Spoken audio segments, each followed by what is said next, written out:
Learning to walk with my head down. Some moments in life split your timeline into the before and the after.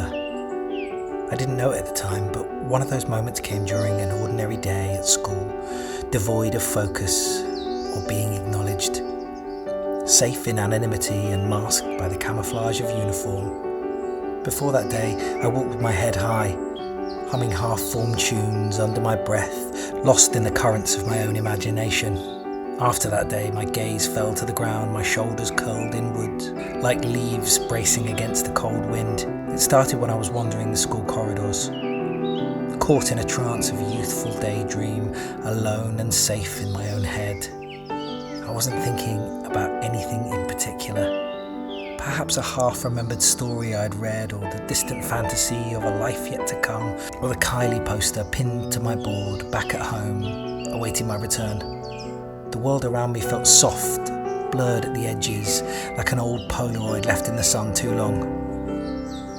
I remember seeing my brother's school year queuing up outside the classroom, but he hadn't seen me, my cloak of unimportance holding steady and shielding me from being significant.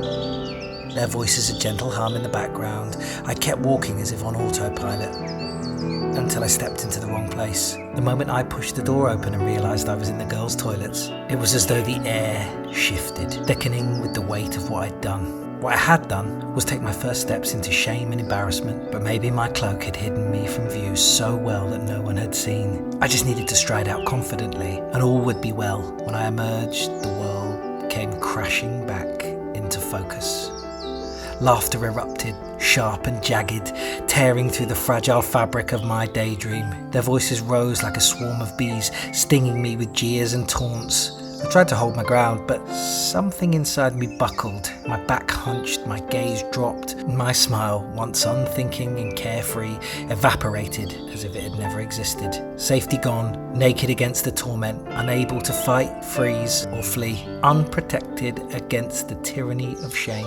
From that day I began to walk differently, not just physically, but in a deeper, more intangible way. My world grew smaller. I stayed closer to the edges, avoiding eye contact as though the act of looking up might invite the laughter back. Guarded. It's strange how a single simple moment can shape so much of who we are. Humiliation has a way of folding in on yourself, like a paper crane crushed by an invisible hand. It teaches you to conform, to fit neatly into the spaces you're given, to stay small and unnoticed. And society is complicit in this. Of course, it thrives on making people feel foolish, on taming the wild curiosity of the young and turning it into something palatable, something safe. And this is how I started to know this to be true. For years I lived that way, trying to blend in, but somewhere inside me a quiet rebellion began to take root. When I was old enough, I left my hometown behind. Like shedding a second skin, I moved to a new city where no one knew the boy who had walked into the wrong room or the laughter that had followed him. In this new place,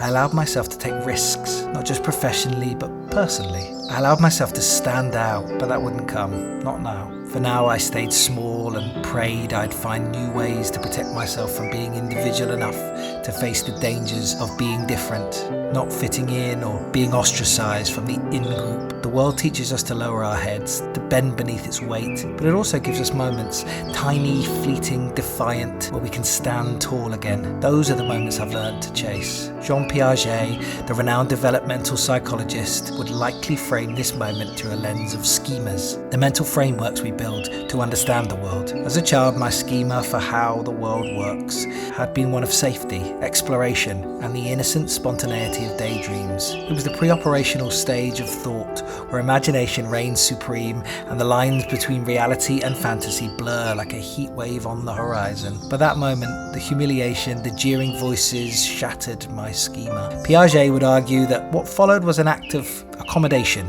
the painful process of reshaping my mental framework to adapt to a new, harsher reality. My childlike belief in a world of openness and play was replaced by something narrower, something colder. Buddhism teaches that suffering arises from attachment, whether to an idea or ourselves, or the validation of others. In that moment of humiliation, my suffering wasn't just about the laughter. It was about the clinging to the self-image that shattered before my eyes. A Zen tale comes to mind. A monk asks his master, "What should I do when others criticize me?" The master replies, "Stand like a great tree in the wind. Some leaves will fall, but the tree will remain. Humiliation, like the wind, strips away what we think defines us: pride, confidence, ego. But what remains is our true self, rooted and unshaken. At least it can be what remains. But the fragility of youth, coming face to face with the harshness of others and the uncertainty of safety, can cast doubt so heavy that a child can live beneath that weight until something happens to make them feel safe again. That was not the case with me. This was merely the start. From now on,